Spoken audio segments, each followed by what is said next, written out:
and welcome to episode 5, week 4 of my London Marathon training all-in series. Just done 6 miles, really easy. Actually looked at my heart rate monitor for 10 minutes, found it, and then forgot to put it on for the run. But from experience, heart rate was about 130 something, really low. Just doing 7:30 pace compared to 5:07 pace, which was race pace yesterday. Legs have pulled out quite well, actually. I think that some of that's down to the next percent. When I used to use racing flats, my calves used to be really sore. But the legs feel good, but that doesn't mean I should run faster. I think the only thing that's going to stop me running fast in London is getting injured. So just because I could have run faster today doesn't mean I actually should. I think it's more important just to keep the consistency and done the recovery run, and then we'll get the rest of the runs done this week. Dinner time. So I've made a rookie error. I've driven 20 minutes to come and do the trail 9-mile loop, which takes about 70 minutes, depending how fast I'd run it, only to find out that the car park closes in half an hour. That is an error. So I can't do the loop. So I might do an impromptu session, maybe a few hard Ks, but I'm not going to get many of those done. So I'm a bit frustrated, really. But I'll get something done. It'll have to be a shorter warm-up, a few hard Ks. Legs feel fine after Sunday, so I'm not worried about that. It's just annoying that this wasn't the plan. I wanted to get out on the trails, but work carried on longer. Well, basically I couldn't get out of work. I had stuff to do, which I couldn't justify going for my run until they were done. But you get something done and you move on.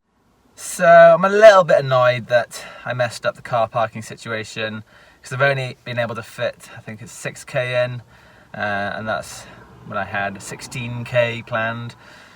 Let's convert back to miles. What's that, like 6k is like 3 and a bit miles, and I had 10 miles planned. Yes, that's annoying. So the session I only had time to fit in was 3 times a k, with 2 minutes recovery and a very short warm up and cool down. I'm really happy with the splits of the Ks, all sub 3, which is like 450 pace, maybe even a tad quicker for a couple of the reps. But I'm marathon training, and 3 by a K wasn't the planned session. It's meant to be a steady 10 miles, so yeah, a bit annoyed, but we'll move on. We'll get a long run done tomorrow and nail the second half of this week.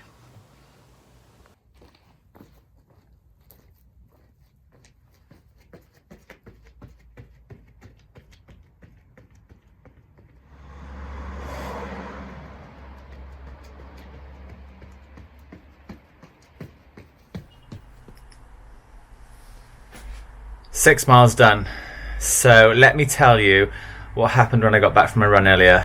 So basically, Kelly asked, how did it go? I told her, and she said, well, you're going to get back out there and do your 6 miles.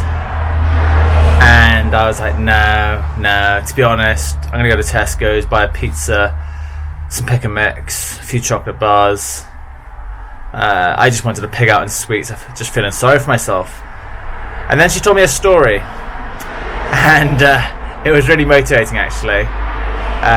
She travelled to a race, 3 hours to get to the race, and then 45 minutes to get into the car park of the race, only to be told the race was cancelled.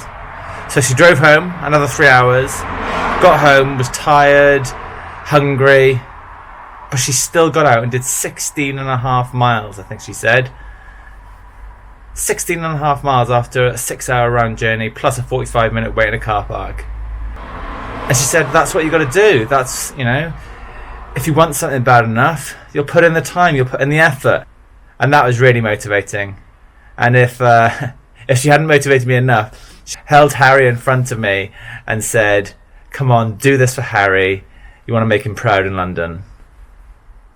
And I really do want to make him proud in London, so I'm happy I got out there and got it done. I had more excuses, like, I have to charge my head torch, my phone's out of battery, blah, blah, blah, blah.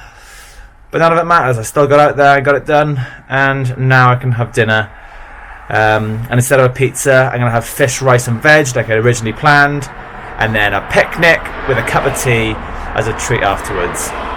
So I think it's really important when you've got someone... Sorry, I'm just I think it's really important when there's someone in your corner that you're accountable to, that motivates you, and Kelly is that to me. She really helps, and she wants the best for me, and thanks to her I got out there and got it done tonight.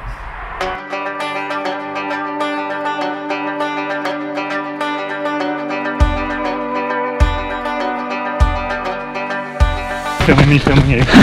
Filming me, filming you. Don't sing it.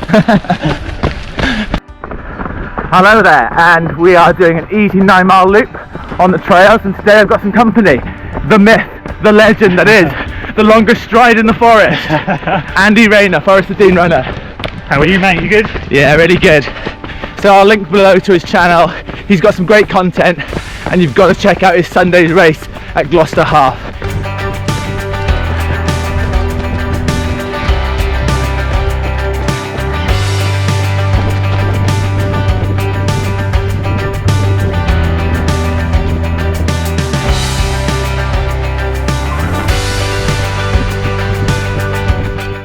So that's 10 miles done. We did the 9-mile loop on the trails and then just topped it up at the end. I really enjoy running with other people. Catching up with Andy was brilliant.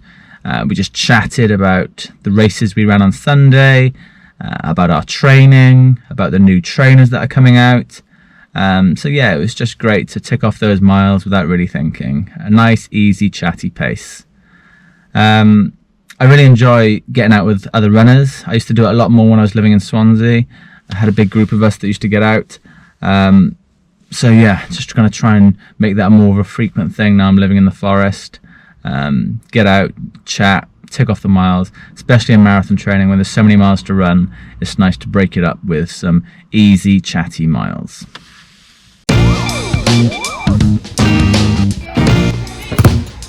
Oh, how was it missed? It's a great save!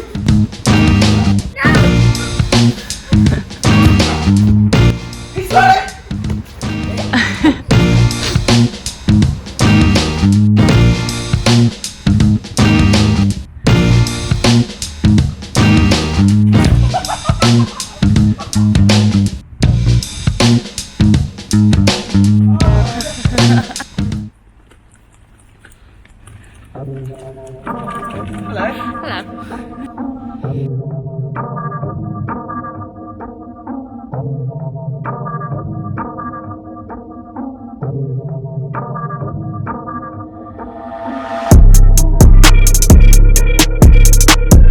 So I'm out on my long run.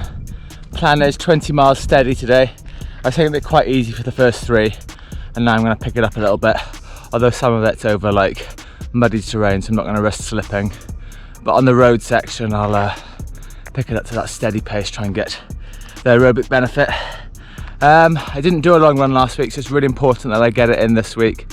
It's the bread and butter for marathon training, and at this stage I'm trying to build those 20 milers in before they get a bit harder when I add in the intensity, the marathon pace and the effort within the long run, which I find really brings me on and prepares me well for the marathon day.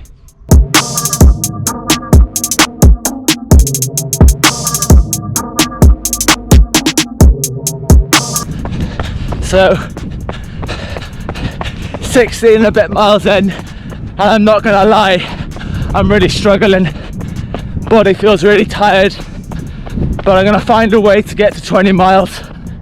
Just find a way.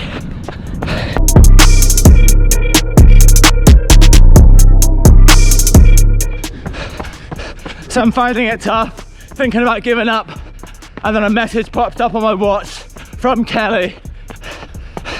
She's my hero. Let's get it done!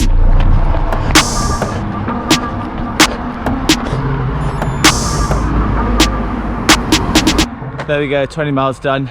Struggle at the end, so just had to crack on, dig in and get it done. I was listening to podcasts for maybe like an hour and a quarter, maybe an hour and a half, and then as I started to struggle, I put some music on to find it easier to push on with music, so then I got it done with music.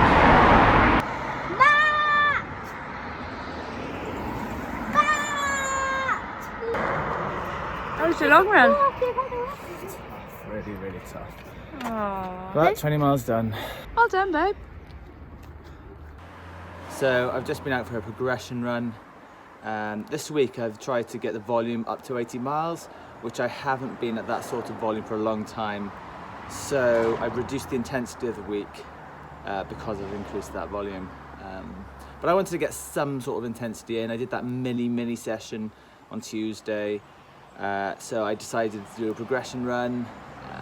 What I thought I'd do is I'd just feel out the run early on, see how it felt, and then slowly progress each mile. Almost like a mini session, nothing too strenuous. If you follow boxing, I've sort of like jabbed away for the first few miles, then through a straight, and then finish with a hook and an uppercut. Heart rate didn't get very high, which is a big indication that I'm really tired. Normally I'd be able to go faster and my heart rate would be higher. So that fatigue of marathon training and the 20-mile run yesterday is starting to kick in. Nothing to worry about. Marathon training is tiring. It is a grind. Just happy to get a decent 9-mile run in, a bit of intensity, and now all that's left is a few easy runs to try and top it up to 80 miles. And then it's a successful week. So yes, it's all in, yes, it's marathon training, but everything in moderation. It's date night. And I spilled it on myself. So last night was the first time me and Kelly have got out since Harry was born. Really nice to get out on a date night. Nice food, few drinks, live music, just perfect really. So now I'm on my first run on Sunday, running over to get the car, and then I'll go out again later, do a few more easy miles to make it 80 miles for the week. Doubles are going to start to become really important now as the volume increases. It's not easy doing doubles, but if your body can handle it, it really does start to bring you on and give you that extra aerobic fitness. I've got the Ultra Boost on today, a really comfortable trainer, but they're not a fast trainer, they're more comfortable than fast. So I put them on to slow me down on these runs, which I really want to take it easy. So we spoke about lots of things last night on date night. Obviously running was one of them. And one of the things we said was how I'm so motivated to get the mileage in, and that's going really well. But still, I'm not getting that strength work done. And I found in the past when I do strength work, I get strong really quickly. I feel like I'm a really good responder to strength work, almost like it's my secret power. And the fact that I'm neglecting it at the moment is frustrating me, because I think that could be the difference. And that's the end of the week. 80 miles done. Oh, that run was so much better than the run earlier, and I'm pretty happy with the week. Next week is going to be slightly different. You'll still get your Monday all-in episode, but there's going to be another video in midweek, I think. It's either going to be a review of the trainers that I'm currently using, or it might be a more detailed video on a session that I get up to. I don't want these videos to be too long, these recaps of my week, so it's probably best if I start making second or third videos a week if I've got time to do so. So subscribe if you want to see my training, if you want to see reviews, and if you want training tips and sessions that I'll be using in my marathon block. And yeah, have a good week in your training.